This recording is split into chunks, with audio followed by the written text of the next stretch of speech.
দলের বিরুদ্ধে গিয়ে বা দলের নেতাদের গিয়ে বলতে পারি না, কিন্তু আপনি বলেন কেন বলে তারা চায় দেশটা সংস্কার হোক। সবাই তো আর ইটস ট্রু যে একটা অংশ তো আছে যারা চায় যে এই চাঁদাবাজি হামলা এগুলো বন্ধ হোক, তাই না? তো সবাই তো না। তো এই জন্য এই যে তরুণরা দাঁড়িয়ে আছে আমার পাশে, যারা ক্ষমতাকে প্রশ্ন করে, তাদের অনেক বেশি দরকার। এবং দেখবেন এই যে ভিড়, এরা কিন্তু সবাই এনসিপি করে না, কিন্তু এরা এদেরকে ভালোবাসে, তাই না? এরা চায় যে আমরা বেঁচে থাকি। আমরা ক্ষমতার চোখে চোখ থেকে প্রশ্ন করি যে আপনি অমুক জায়গায় দলীয়করণ করেছেন, আপনি অমুক জায়গায় আপনার দলের লোক নিয়োগ দিয়েছেন যেখানে জনগণের অধিকার ছিল, আপনি এখন পর্যন্ত স্থানীয় সরকার নির্বাচন দেননি, নিজের দলের লোক বসিয়েছেন।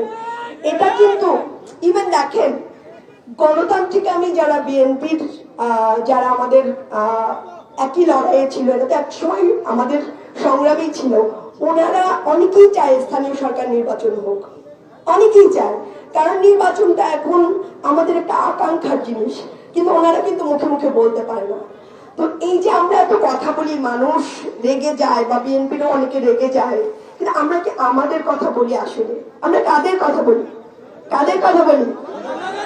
আমরা জনগণের কথা বলি। এবং এই যে বাঁধ ভাঙা ভালোবাসা, এটা শুধুমাত্র আমরা জনগণের কথা বলি বলেই আপনারা দল মত নির্বিশেষে সিনিয়র জুনিয়র সব শিয়া বাটার ও ভিটামিনে সমৃদ্ধ লিলি বিউটি সোপ, তারুণ্যময় উজ্জ্বল ত্বকের জন্য। নির্বিশেষে ছোট ছোট বাচ্চারা আমাদের প্রোগ্রামে আসে, ভালোবাসে।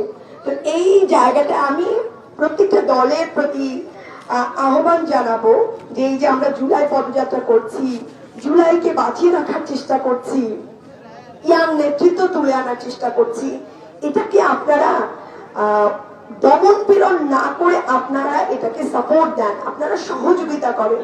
কারণ এটা দেশের গণতন্ত্রের জন্য, জনগণের স্বার্থের জন্য আমাদের মতো মানুষদের দরকার। এবং অবশ্যই আমি বলবো যে আমি দেখবেন যে আমি সবসময় একটা কথা বলি যে আমি চাই না যে এই সরকার, আমি চাই যে এই সরকার আরো অনেক দিন থাকুক, তার সময়টা সে পার করুক। কেন চাই? আমি দেশের স্থিতিশীলতা চাই, অর্থনৈতিক স্থিতিশীলতা চাই, আমরা চাই। কিন্তু আমাদেরকে কারা, এই যে আমরা এত কথা বলি, সমালোচনা করি বা আমরা তাদের ভুলগুলো দেয়, এই ভুলগুলো তো তারাই আমাদের হাতে তুলে দেয়, তাই না? এই যে আলিফের চোখটা গেল, এটা এটা আমার মনে হয় বিএনপির যারা মানে যার মধ্যে মনুষ্যত্ব আছে, একটা 10 বছরের ছেলের চোখ গেছে, সে নিজেও এটার জন্য লজ্জিত, অবশ্যই লজ্জিত। তো এই জায়গা থেকে আপনাদের প্রতিও আমাদের আহ্বান থাকবে যে আপনারা সংস্কারের রাজনীতিটাই ধরে রাখবেন। আমাদের একমাত্র চাওয়া কি? দেশ সংস্কার। আমরা কি চাই? সংবিধান সংস্কার হোক।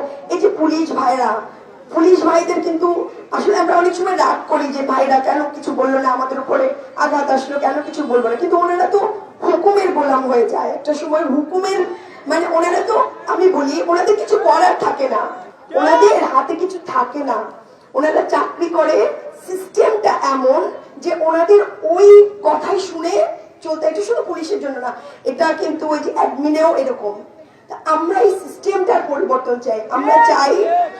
আমরা চাই যে দেশে এমন একটা মানে এমন একটা পরিবর্তন আসুক, যেই পরিবর্তনে পুলিশ নিজের মতো কাজ করতে পারে, কোনো দলের হয়ে কাজ না করুক। আমরা চাই দেশের সংবিধান সংস্কার হোক, এমন নীতি তৈরি হোক যেই নীতিতে কোনো সব দল আর হাসিনা না হয়ে উঠতে পারে।